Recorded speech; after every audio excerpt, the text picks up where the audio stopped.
Hope, huh? So I'm bringing an expansive message of hope and prosperity today. Not merely a message of individual prosperity, although I'm convinced that God's giving is utterly available to us all the time, but I also care about transforming our culture to one that works for all the children of every species, everywhere, forever. I believe Jubilee has a calling and is positioned to participate in that transformation, both locally and globally. And I believe that some of you here share that belief with me.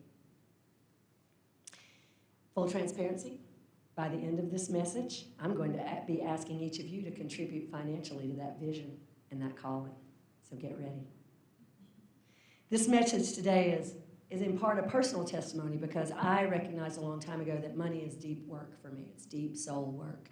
I study a lot of spiritual and personal growth teaching, and from what I can tell, there's really only 3 things people are ever really wanting to heal or want more of: relationships, health, and money.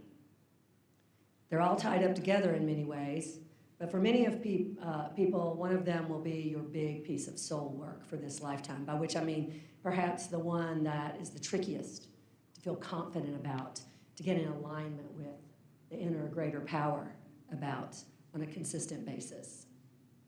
Money has been mine. Relationships are easy for me to cultivate. My best talent is picking friends, and I have a beautiful circle of loving relationships in my life, and I've also enjoyed excellent health for most of my life.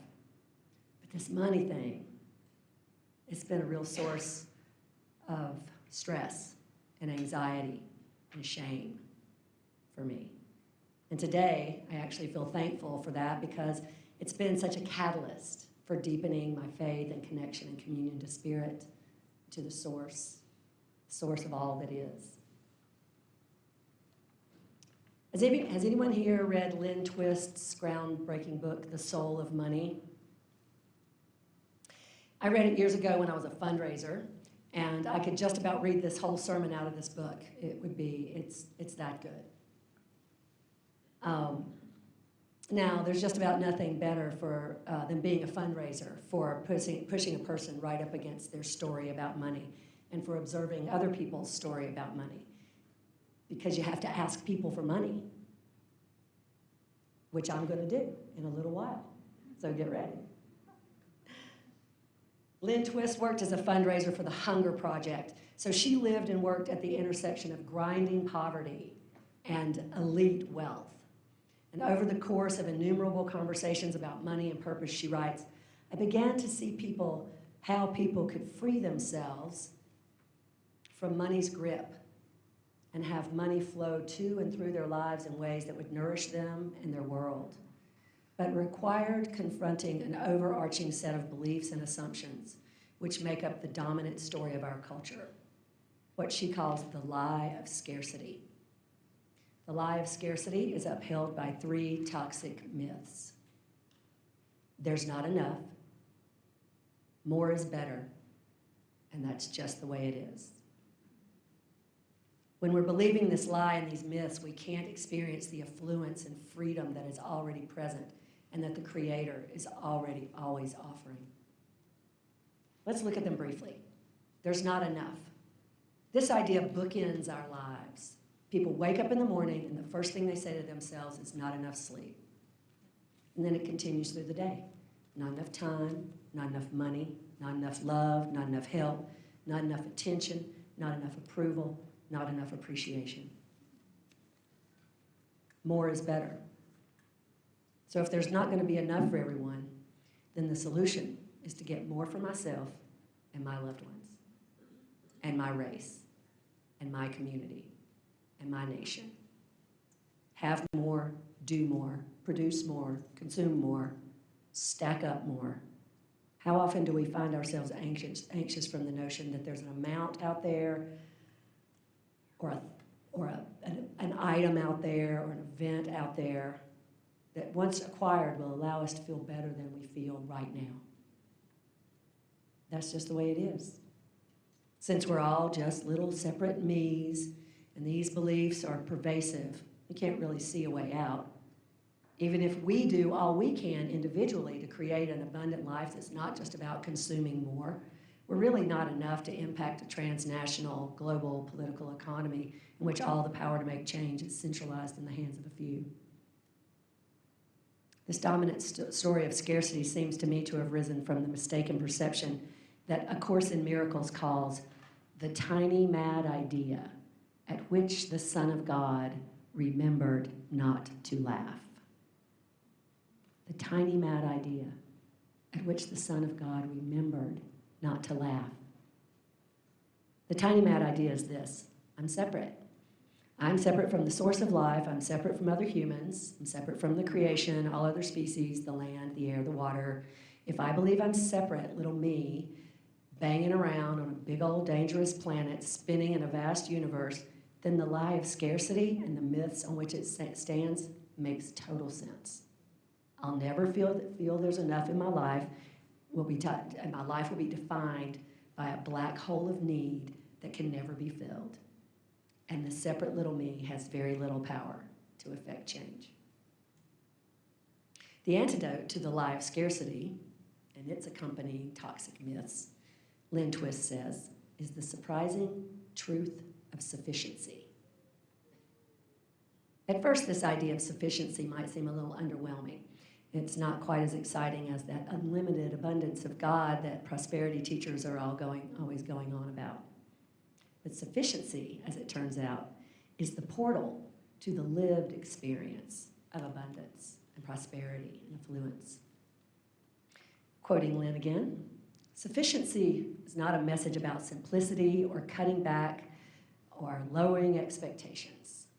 Sufficiency doesn't mean we shouldn't strive or aspire or take care of. Sufficiency is an act of generating, of distinguishing, and making known to ourselves the power and the presence of our existing resources and our inner resources. Sufficiency is a context that we bring forth from within that reminds us that if we look around us and within ourselves, we will find what we need. There is always enough. She goes on, sufficiency isn't an amount or a place. Sufficiency is an attitude, a stance we take in every moment. Sufficiency is noticing what is available, appreciating it, and then dedicating it with integrity to the vision we have and want to share with others. The great story of sufficiency from the Gospels is the one often called Jesus feeds the multitude. It's the one about the loaves and fishes. It's reported in all four Gospels, so it must have been a pretty memorable day for everyone involved. Jesus comes ashore after he'd been out on the boat with the disciples, and there's a huge crowd. So he starts right in, healing the sick, but of course nobody's going home after they've been cured. Why go home? We feel great. Evening rolls around, and they're not in town, so there's no place to buy food or get food, so the disciples encourage Jesus to give the crowd a last call and send them into the villages to get dinner. But he tells them, they don't need to go home. You give them something to eat. I guess he's thinking by this time that these disciples ought to be catching on to how this miracle thing works. But they say, we have nothing here but 5 loaves and 2 fish. We have nothing here. There's not enough. And Jesus, very simply, he didn't roll his eyes or anything, took the 5 loaves and the 2 fishes, and he lifts them up to heaven, and he blesses them, and he breaks it up, and he gives it to the disciples to pass around to the people. And they ate, and all were fed, and they took up what was left over, 12 baskets full. And those who ate were 5,000 men, besides the women and children. So that's probably a minimum of 3,000 women. Maybe twice as many. We don't know. We weren't there. But you do know, as well as I do, that those women did not leave the house for a day at the lake and the kids without taking food with them and without expecting to share it with their friends. Mothers, am I right? My girlfriends and I know how to make a picnic, and you know 3,000, 5,000 Jewish mothers aren't going to leave the house for the day without taking stuff to eat.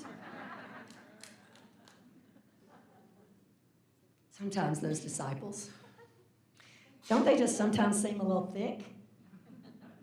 But this is how we get. In the moment, we get so focused on the not enough that we decide we have nothing. Oprah Winfrey said, if you look at what you have in life, you'll always have more. And if you look at what you don't have in life, you'll never have enough. But the scripture says Jesus lifted it up to heaven, probably so everyone could see that it was time for dinner and start pulling out their own picnics. And he blessed what they had. The food was all around them. They were surrounded by abundance. There's an old-fashioned expression I love here in the South, an elegant sufficiency. Has anyone heard it? You're at a meal and the hostess asks a guest if they'd like something more and they say, no, thank you. I've had an elegant sufficiency. And everyone ate and was fed. They'd had an elegant sufficiency. You can sing if you know it, or we are creating a world that works for everyone. Yes, we're amazing, and we've just begun to feel the power and freedom to be who we came here to be, as we discover each other and celebrate humanity.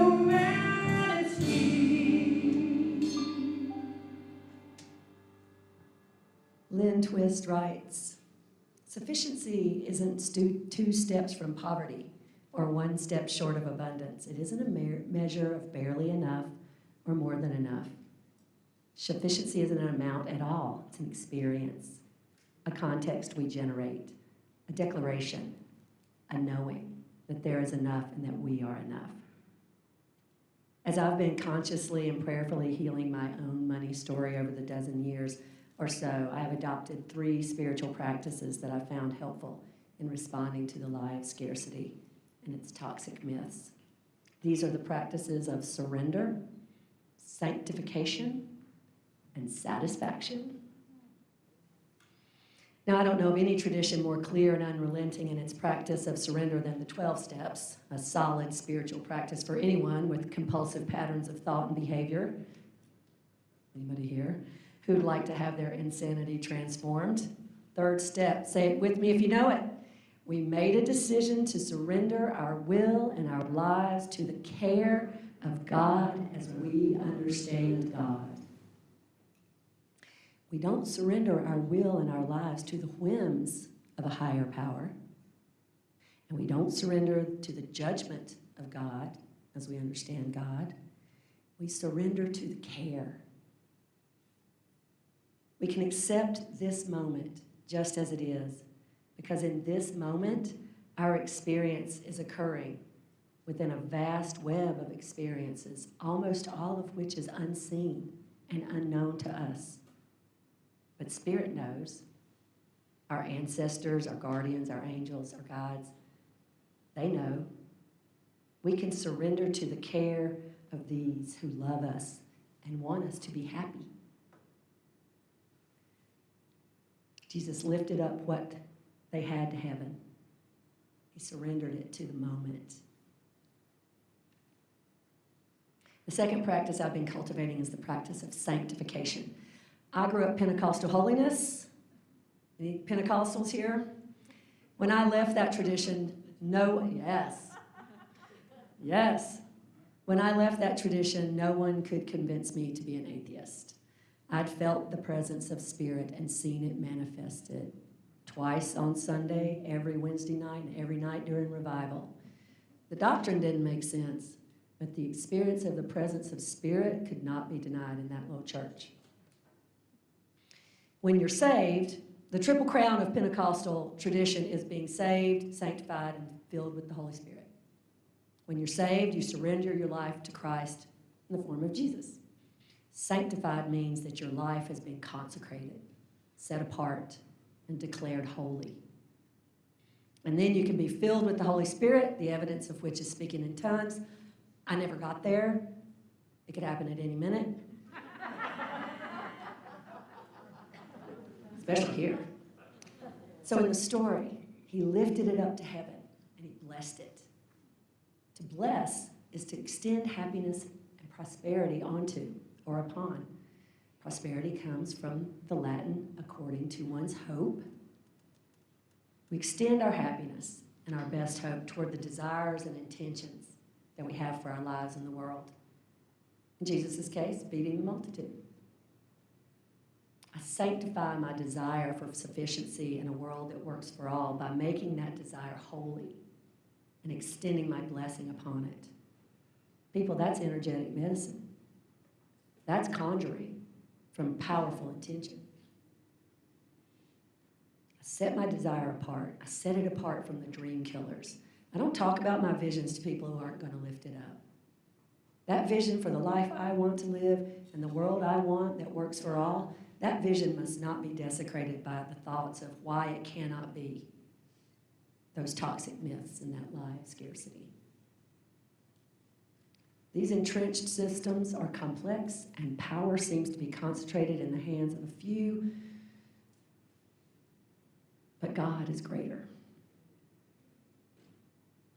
Be in the world, but not of it, Jesus admonished his disciples. Render unto Caesar what is Caesar's, and unto God what is God's. Empires crumble. We're over here building the movement of love and connection that will last for millennia. We're building the beloved community, and it includes everyone.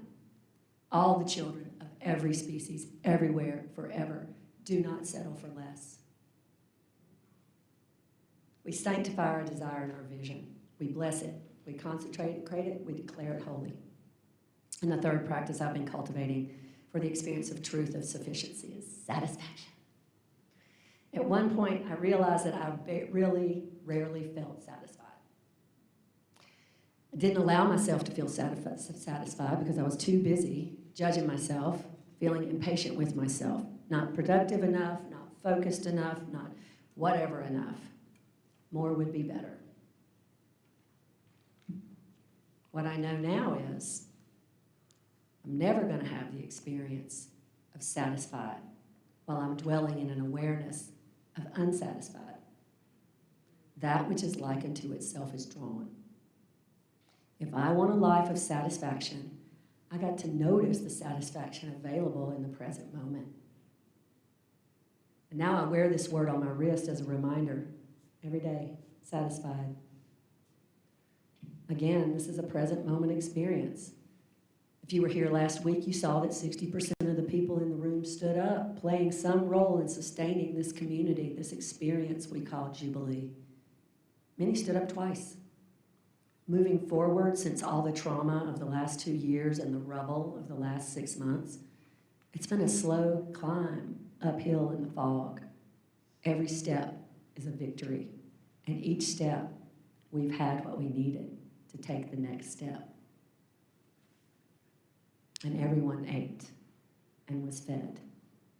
It wasn't all the food they were ever going to eat in one meal. It was plenty for now. It was more than enough. They had 12 baskets of leftovers.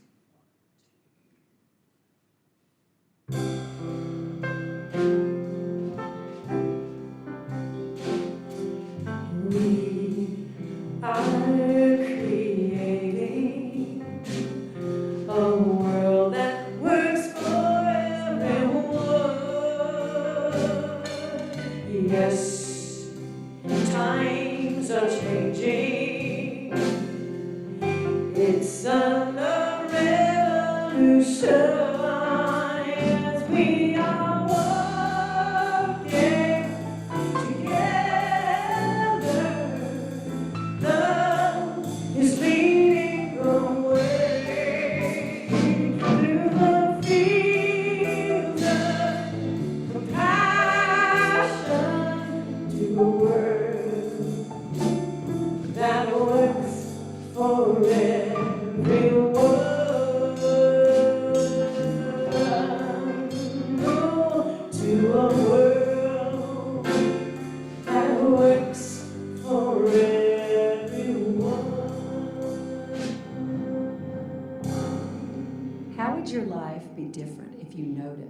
and allowed yourself to surrender to the care of Spirit?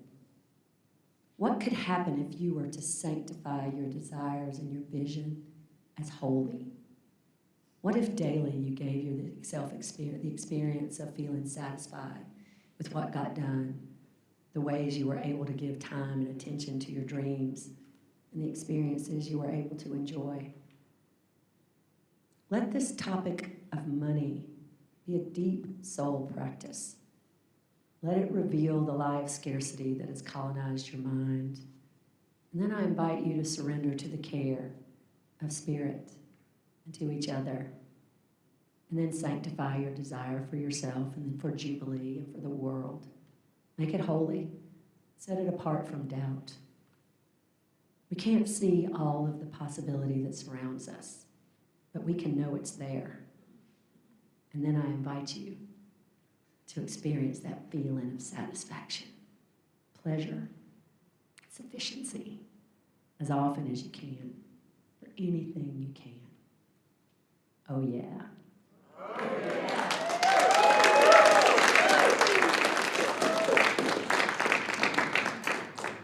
Now, all the way back from before the pandemic and recently in the community conversations, an expansive vision for Jubilee's future has emerged, and we're sourcing that vision together. Money alone will not get us there, but money makes some things possible, and it makes many things easier. The fundraising for this expansive vision starts today. If you're a person who really just comes to Jubilee for the awesome music and the uplifting Sunday celebrations, welcome. We love you. Keep coming back.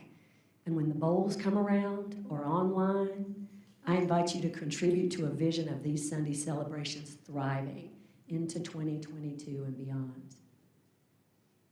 And if you're someone who wants to see Jubilee get the ministerial leadership we want, the building maintenance and repairs that we need, a pastoral care program that contributes to the well-being of all Jubilants, if you'd like to see us up-leveling the amount of outreach, giving, and volunteering, have the nurture programming we need, have 46 Wall Street be a focal point of activity for building the world that works for all, then I invite you, through this season of light, to bless that vision. Make it holy and set it aside from doubt. Appreciate how far we've come. And I invite you to make an end-of-year donation that honors that vision. And feel good doing it. And then I invite you to make a commitment of that amount that you're going to contribute to that vision in 2022. Something that feels really good. Really good. You're here for a reason. Your contribution matters a lot. Thank you. Let's stand and sing together.